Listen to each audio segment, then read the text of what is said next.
ನಮಸ್ಕಾರ ವೀಕ್ಷಕರೇ, TV5ನ ಡಿಜಿಟಲ್ ಎಕ್ಸ್ಪ್ಲೈನರ್ಗೆ ಸ್ವಾಗತ. ನಾನು ಪ್ರಭು ಹಾದಿಮನಿ.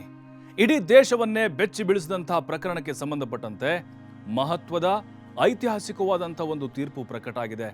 ಎಲ್ಲರೂ ಕೂಡ ಸ್ವಾಗತ ಮಾಡ್ತಾ ಇದ್ದಾರೆ.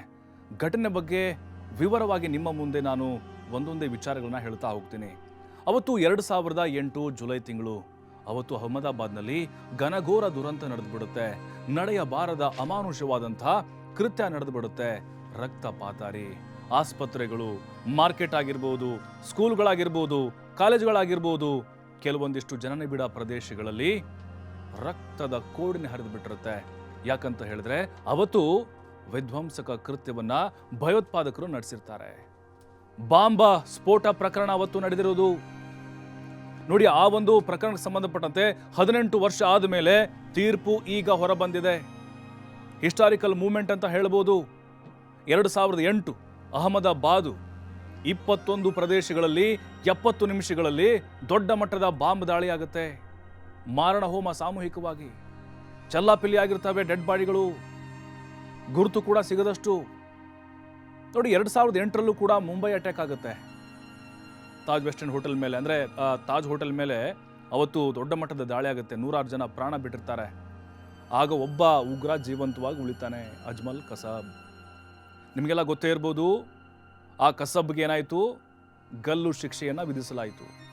4-5 ವರ್ಷ ಹಾಗೆ ಪ್ರಕರಣವನ್ನು ತೆಗೆದುಕೊಳ್ಳಲಾಯಿತು. ಅದಾದಮೇಲೆ ಅವ್ನಿಗೆ ಭದ್ರತೆ ಕೊಟ್ಟಿದ್ದು ಭಾಳ ವಿರೋಧಕ್ಕೆ ಕಾರಣ ಆಯಿತು. ಆ ಉಗ್ರನಿಗೆ ಎನ್ಕೌಂಟ್ರ್ ಮಾಡಿ ಬಿಸಾಕಬೇಕಾಗಿತ್ತು. ಅವ್ನಿಗೆ ದೊಡ್ಡ ಮಟ್ಟದ ಕೋಟಿ ಖರ್ಚು ಮಾಡಿ ಅವ್ನಿಗೆ ಯಾಕಷ್ಟು ಬಾಂಬ್ ಬೀಳದೇ ಇರುವಂಥ ರೀತಿಯಲ್ಲಿ ಸೆಕ್ಯೂರಿಟಿ ಕೊಡ್ತಾ ಇದೆ ನಮ್ಮ ಸರ್ಕಾರ ಅಂತೇಳಿ. ಅದಾದ ನಂತರದಲ್ಲಿ ನೋಡಿ, ಇನ್ನು 2001ರಲ್ಲಿ ಪಾರ್ಲಿಮೆಂಟ್ ಮೇಲೆ ಅಟ್ಯಾಕ್ ಆಗಿರುತ್ತೆ. ಆಗಲೂ ಕೂಡ ಈ ಒಂದು ಘಟನೆಗೆ ಸಂಬಂಧಪಟ್ಟಂತೆ ವಿಧ್ವಂಸಕ ಕೃತ್ಯ ಮಾಡಿದಂತಹ ಆ ಒಬ್ಬ ಉಗ್ರನನ್ನು ಕೂಡ ಅರೆಸ್ಟ್ ಮಾಡಿರ್ತಾರೆ. ಅವನನ್ನು ಕೂಡ ಇದೇ ರೀತಿಯಲ್ಲಿ ಗಲ್ಲು ಶಿಕ್ಷೆಗೆ ಗುರಿಪಡಿಸಲಾಗುತ್ತೆ. ಆತನು ಕೂಡ ನೋಡಿ, ಈಗ ಕಸಬ್ ಏನಾಯಿತು, ಕಸಬ್ನ ಹಾಗೆ ಇವನಿಗೂ ಕೂಡ ಅಫ್ಜಲ್ ಗುರು ಅಂತೇಳಿ ಇವನ ಹೆಸರು, ಇವನು ಕೂಡ ಅವತ್ತು ಪ್ರಾಣವನ್ನು ಬಿಡ್ತಾನೆ. 2008ಕ್ಕೆ ನಾವು ಬರೋದಾದರೆ ನೋಡಿ, ಅವತ್ತು ಗೋಧ್ರಾ ಹತ್ಯಾಕಾಂಡ ಆಗುತ್ತೆ. ಆ ಸಬರಮತಿ ಎಕ್ಸ್ಪ್ರೆಸ್ ಟ್ರೈನ್ ಏನಿರುತ್ತೆ, ಅಲ್ಲಿ ಸಾಕಷ್ಟು ಜನರನ್ನ ಬೆಂಕಿ ಹಚ್ಚಿ ಜೀವಂತವಾಗಿ ಕೊಂದು ಬಿಡ್ತಾರೆ. ಸುಮಾರು 50ಕ್ಕಿಂತ ಹೆಚ್ಚು ಜನ ಪ್ರಾಣ ಬಿಡ್ತಾರೆ. ಅದಾದ ಮೇಲೆ ಅದಕ್ಕೆ ಪ್ರತೀಕಾರವಾಗಿ ಈ ಘಟನೆ ನಡೀತು ಅನ್ನೋದು ಒಂದು ಆಯಾಮದಲ್ಲಿ ನಡೆಯುವಂಥ ಚರ್ಚೆ. ಈಗಲೂ ಕೂಡ ಅದನ್ನು ಕಮ್ಯುನಲ್ ಆಗಿ ಕೆಲವೊಬ್ಬರು ಬಳಸ್ಕೊಳ್ತಾರೆ. ನೋಡಿ, ಆ ಸಂದರ್ಭದಲ್ಲಿ ಗೋಧ್ರಾ ಹತ್ಯಾಕಾಂಡ ಆಯಿತು. ಅದಾದಮೇಲೆ ಗುಜರಾತ್ನ ಒಂದು ಗಲಭೆ ನಡೀತೆ, ಹಿಂಸಾಚಾರ ಆಗುತ್ತೆ. ಅಲ್ಲಿ ಸಾವಿರಾರು ಜನರ ಮಾರಣ ಹೋಮ ಆಗುತ್ತೆ. ಆ ಪ್ರಕರಣಕ್ಕೆ ಸಂಬಂಧಪಟ್ಟಂತೆ ಘಟಾನುಘಟಿ ನಾಯಕರು ಕೂಡ ಅವ್ರ ಮೇಲೆ ಆರೋಪಗಳು ಬರುತ್ತೆ. ಕೆಲವೊಬ್ಬರು ಜೈಲಿಗೆ ಹೋಗ್ತಾರೆ, ಕೆಲವೊಬ್ಬರು ನಿರ್ದೋಷಿಗಳಾಗಿ ಹೊರಗಡೆ ಬಂದಿದ್ದಾರೆ. ಅವತ್ತು ನಡೆದಂತಹ ಒಂದು ಘಟನೆಗೆ ಸಂಬಂಧಪಟ್ಟಂತೆ ಈಗ ಐತಿಹಾಸಿಕವಾದಂಥ ಮಹತ್ವದ ಒಂದು ಆದೇಶ ಗುಜರಾತ್ ಹೈಕೋರ್ಟ್ ಕೊಟ್ಟಿದೆ. 2022ರಲ್ಲೇ ಶಿಕ್ಷೆ ಪ್ರಮಾಣ ಪ್ರಕಟ ಆಗಿತ್ತು ಅಪರಾಧಿಗಳಿಗೆ. ಗಲ್ಲು ಶಿಕ್ಷೆ ಮತ್ತು ಜೀವಾವಧಿ. ಒಟ್ಟು 54 ಆರೋಪಿಗಳ ಮೇಲೆ ಈ ಒಂದು ಪ್ರಕರಣದ ಒಂದು ತನಿಖೆ ನಡೀತಾ ಇತ್ತು. ಅದರಲ್ಲಿ 41 ಜನ ಈಗ ದೋಷಿಗಳಂತ ತೀರ್ಪು ಬಂದಿದೆ. 38 ಜನರಿಗೆ ಮರಣ ದಂಡನೆ ಅಂದರೆ ಗಲ್ಲು ಶಿಕ್ಷೆಯನ್ನು ವಿಧಿಸಲಾಗಿದೆ. ಹಾಗೆ 11 ಜನರಿಗೆ ಜೀವಾವಧಿ ಶಿಕ್ಷೆಯನ್ನು ವಿಧಿಸಿ ಕೋರ್ಟ್ ತೀರ್ಪನ್ನು ಕೊಟ್ಟಿದೆ. ನೋಡಿ, ಇನ್ನೂ ಒಂದು 20ರಿಂದ 29 ಜನ ಬಿಡುಗಡೆ ಆಗಿದ್ದಾರೆ. ಅಂದರೆ ಸಾಕ್ಷ್ಯಾಧಾರಗಳು ಸೂಕ್ತವಾಗಿ ಸಿಗಲಿಲ್ಲ ಅವರ ವಿರುದ್ಧವಾಗಿ ಅಂತೇಳಿ ಅವರು ಕೂಡ ಖುಲಾಸೆ ಆಗಿದ್ದಾರೆ. ಬಟ್ ಈಗ ಕೆಲವೊಂದಿಷ್ಟು ಪರ ವಿರೋಧ ಚರ್ಚೆಗಳು ಕೂಡ 2008ರಿಂದಲೂ ಕೂಡ ನಡೀತಾ ಇತ್ತು. ಯಾಕೆ ಈ ಪ್ರಕರಣ ವಿಳಂಬ ಆಯ್ತು? ಹಾಗಾದರೆ 18-20 ವರ್ಷ ಅಥವಾ 30 ವರ್ಷ ವಿಳಂಬ ಆಗುತ್ತೆ ಯಾಕೆ?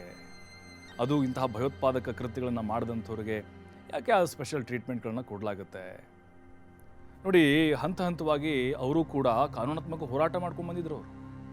ಅವ್ರ ಪರವಾಗಿ ವಕೀಲರು ಮೇಲ್ಮನವಿ ಹಾಕೋದೇನು, ಮೊದಲು ವಿಶೇಷ ನ್ಯಾಯಾಲಯದಲ್ಲಿ ತಳಹಂತದ ನ್ಯಾಯಾಲಯದಲ್ಲಿ ಅವರಿಗೆ ಶಿಕ್ಷೆ ಆಗಿತ್ತು.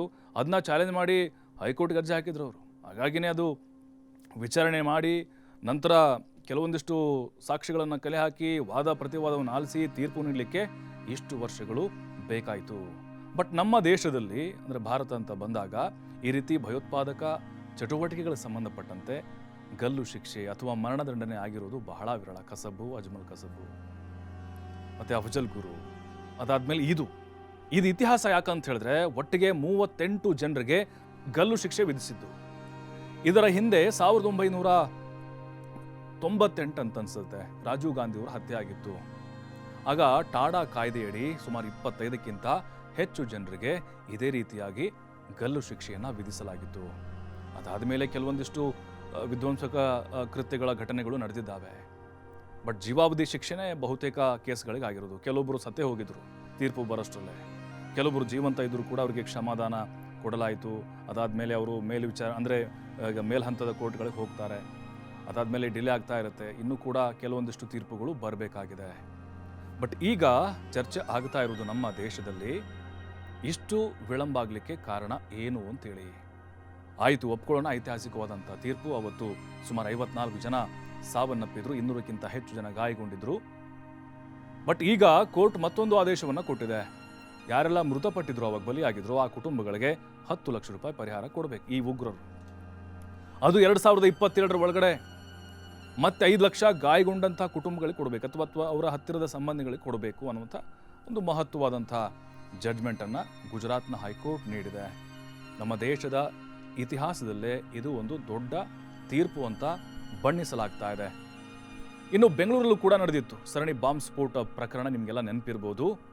ಅದು ಕೂಡ 2008. ಬಟ್ ಅವತ್ತು ದೊಡ್ಡ ಮಟ್ಟದ ಹಾನಿ ಏನಾಗಿರಲಿಲ್ಲ. ನೋಡಿ, ಅವತ್ತು ಈ ಮುಜಾಹಿದ್ದೀನ್ ಸಂಘಟನೆ ಬ್ಯಾನ್ ಆಗಿದೆಯಲ್ವಾ, ಉಗ್ರ ಸಂಘಟನೆ, ಅವರು ಈ ಒಂದು ಸ್ಕೆಚನ್ನು ರೆಡಿ ಮಾಡಿದ್ರು ಅನ್ನೋದು ಗೊತ್ತಾಗಿತ್ತು. ಮತ್ತು ಕೆಲವೊಂದಿಷ್ಟು ನ್ಯಾಷನಲ್ ಚಾನೆಲ್ಗಳಿಗೆ ಅವಾಗ ಇಮೇಲ್ ಕೂಡ ಬಂದಿತ್ತು. ಬಹಿರಂಗವಾಗಿಯೇ ಬೆದರಿಕೆ ಹಾಕಿದ್ರು ಅವರು. ಇನ್ನು 5 ನಿಮಿಷದಲ್ಲಿ ದೊಡ್ಡ ಮಟ್ಟದ ಸ್ಫೋಟ ಆಗುತ್ತೆ, ತಾಕತ್ತಿದ್ರೆ ನೀವು ತಡೀರಿ. ಈ ರೀತಿಯಾದಂಥ ಕೆಲವೊಂದಿಷ್ಟು ಇಮೇಲ್ಗಳು, ಬೆದರಿಕೆ ಇಮೇಲ್ಗಳು ಅವಾಗ ಬಂದಿತ್ತು. ಆಗ ಕೂಡ ಸಾಕಷ್ಟು ರೀತಿಯಾದಂಥ ಪ್ರಯತ್ನವನ್ನು ಪೊಲೀಸರು ಮಾಡಿದರು, ಆದರೆ ಅದನ್ನು ತಡಿಲಿಕ್ಕೆ ಆಗಲಿಲ್ಲ. ಬಟ್ ಈಗ ಹೇಗಿದೆ ಪರಿಸ್ಥಿತಿ ನೋಡಿ. ಇಂಡಿಯನ್ ಮುಜಾಹಿದ್ದೀನ್ ಏನಿದೆ, ಆ ಒಂದು ಸಂಘಟನೆ ಆ ಸಂದರ್ಭದಲ್ಲಿ ಎಷ್ಟು ಆಕ್ಟಿವ್ ಆಗಿ ಕೆಲಸ ಮಾಡ್ತಿತ್ತು ಅಂತ ಹೇಳಿದ್ರೆ ಬರೀ ಇದೆ ದೇಶ ವಿರೋಧಿ ಚಟುವಟಿಕೆ.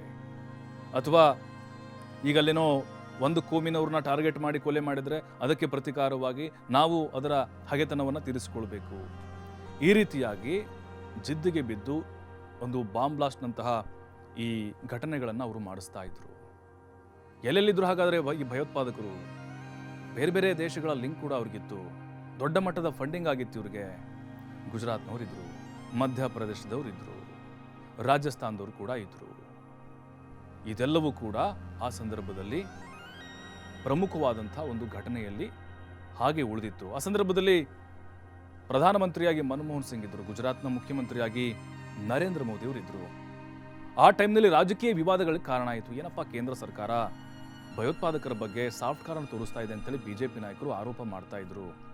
ಅದ್ರ ಜೊತೆಗೆ ಬಿಜೆಪಿ ವಿರುದ್ಧ ಕಾಂಗ್ರೆಸ್ನವರು ಕೂಡ ಆರೋಪ ಮಾಡ್ತಿದ್ರು. ಏನಿವರು ಇದರಲ್ಲೂ ಕೂಡ ಕಮ್ಯುನಲ್ ಕೆಲವೊಂದಿಷ್ಟು ವಿಚಾರಗಳನ್ನು ತರ್ತಾ ಇದ್ದಾರೆ, ಚುನಾವಣೆಗೆ ಬಳಸ್ಕೊಳ್ತಿದ್ದಾರೆ, ಕಾನೂನು ಪ್ರಕಾರ ಏನಾಗಬೇಕು ಅದೆಲ್ಲವೂ ಕೂಡ ತನಿಖೆ ಆಗುತ್ತೆ, ಯಾರಿಗೆ ಗಲ್ಲು ಶಿಕ್ಷೆ ಆಗಬೇಕು, ಜೀವಾವಧಿ ಆಗಬೇಕು, ಅದೆಲ್ಲವನ್ನು ಕೂಡ ನಮ್ಮ ಪೊಲೀಸರು ಮಾಡ್ತಾರೆ, ಅವ್ರ ಮೇಲೆ ಇವರಿಗೆ ನಂಬಿಕೆ ಇಲ್ವಾ ಅಂತ ಹೇಳಿ. ಬಟ್ ಈ ಎಲ್ಲದರ ಒಂದು ಇತಿಹಾಸವನ್ನು ನೋಡ್ತಾ ಇದ್ರೆ ಈಗ ಬಂದಿರುವಂತಹ ತೀರ್ಪು ಇದು ಖಂಡಿತವಾಗ್ಲೂ ಇತಿಹಾಸದ ಪುಟಗಳಲ್ಲಿ ಹಾಗೆ ಉಳಿದುಕೊಳ್ಳುತ್ತೆ. ಜೊತೆಗೆ ಇವರಿಗೆ ಮುಂದಿನ ಅವಕಾಶ ಇದೆಯಾ? ಖಂಡಿತವಾಗ್ಲೂ ಅವಕಾಶಗಳು ಬಹಳ ಕಡಿಮೆ ಇದೆ. ಯಾಕಂದರೆ ಎವಿಡೆನ್ಸ್ಗಳು ಬಹಳ ಸ್ಟ್ರಾಂಗ್ ಇದ್ದಾವೆ. ಅವರು ಯಾವ ರೀತಿ ಪ್ಲಾನನ್ನು ಮಾಡಿದರು ಬಾಂಬನ್ನು ಇಡ್ಲಿಕ್ಕೆ ಅಂಥೇಳಿ.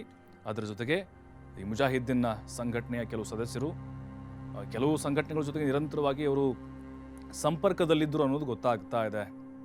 ಮುಂದಿನ ದಿನಗಳಲ್ಲಿ ಈ ರೀತಿಯ ವಿಧ್ವಂಸಕ ಕೃತ್ಯಗಳನ್ನು ನಡೆಸುವಂಥವ್ರಿಗೆ ಇದು ಒಂದು ದೊಡ್ಡ ಪಾಠ ಆಗಬೇಕು, ಎಚ್ಚರಿಕೆಯ ಗಂಟೆ ಆಗಬೇಕು. ಯಾರೆಲ್ಲ ದೇಶ ವಿರೋಧಿ ಚಟುವಟಿಕೆಯನ್ನು ಮಾಡ್ತಾರೋ ಅಥವಾ ಮನುಷ್ಯ ರಕ್ತ ಹರಿಸುವಂತಹ ಈ ರಕ್ತ ಪಿಪಾಸುಗಳಿರ್ತಾರೋ, ರಾಕ್ಷಸರಿರ್ತಾರೋ, ಅಟ್ಟಹಾಸ ಮೆರಲಿಕ್ಕೆ ಪ್ಲಾನ್ಗಳನ್ನ ಮಾಡಿರ್ತಾರೋ, ಅಥವಾ ಬಾಂಬ್ ಹಾಕಬೇಕು, ಬಾಂಬ್ ಬಿಡಬೇಕು ಅಂತ ಮನಸ್ಥಿತಿಯವರು ಇರ್ತಾರೋ, ಖಂಡಿತ ಈ ಮರಣದಂಡನೆ ಅವ್ರಿಗೆ ಮುಂದಿನ ದಿನಗಳಲ್ಲಿ ಈ ರೀತಿ ಘಟನೆಗಳಿಗೆ ನಾವು ಮುಂದಾಗಬಾರ್ದು ಅನ್ನೋದನ್ನು ಕಲಿಸಿಕೊಡ್ತಾ ಇದೆ. ಇದಿಷ್ಟು 2008ರ ಅಹಮದಾಬಾದ್ ಬಾಂಬ್ ಬ್ಲಾಸ್ಟ್ ಪ್ರಕರಣಕ್ಕೆ ಸಂಬಂಧಪಟ್ಟಂಥ ಆಳವಾದಂಥ ವಿಶ್ಲೇಷಣೆ ಆಗಿತ್ತು. ನೋಡ್ತಾ ಇರಿ TV5, ಇದು ವಾಸ್ತವದ ಪ್ರತಿರೂಪ.